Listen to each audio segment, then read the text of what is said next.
Imagine waking up one morning to find that your car has broken down, or that you've lost your job, or that you're facing a huge medical bill. For many Americans, such unexpected expenses can be a financial nightmare. But here's the shocking truth. Americans' emergency funds are shrinking, leaving them vulnerable to financial shocks. In fact, a staggering 1 in 3 Americans admit to not having any emergency fund at all. Then for those who do have some savings set aside, the median amount is a mere $500, according to a recent survey conducted by Empower.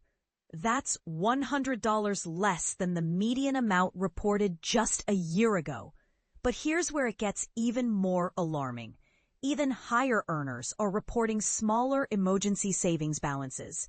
Full-time employees who contribute to their retirement accounts and have at least $5,000 in their accounts report holding a median of $20,000 in emergency savings, which is So how much should you be saving for emergencies? Generally, financial advisors recommend having 3 to 6 months' worth of expenses stashed away in a savings account.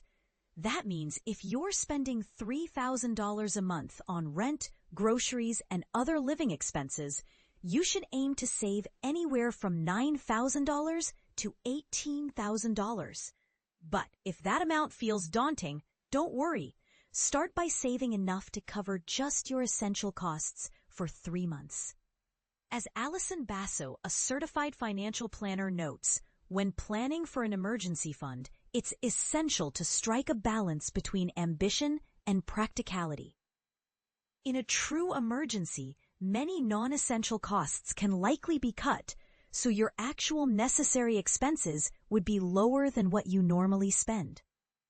And the good news is that even having a small emergency fund can make a big difference. Having at least $2,000 stashed away can lead to better financial well-being, according to a study by Vanguard. In fact, individuals with at least $2,000 in emergency savings had financial well-being scores that were 21% higher than those without. And if you have both $2,000 and 3 to 6 months worth of expenses saved, your financial well-being score can be 34% higher.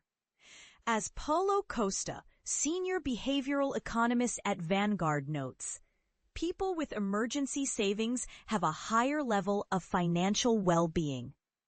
Spend less time thinking about and dealing with their finances and are less distracted at work.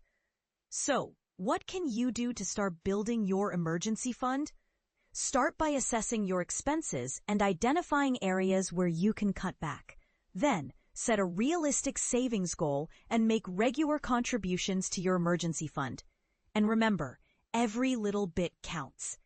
Even saving a small amount each month can add up over time.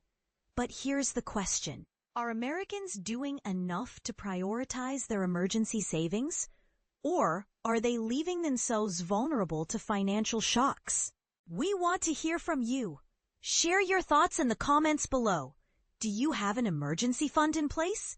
If so, how much do you have saved? If not, what's holding you back from starting one? Let's get the conversation started.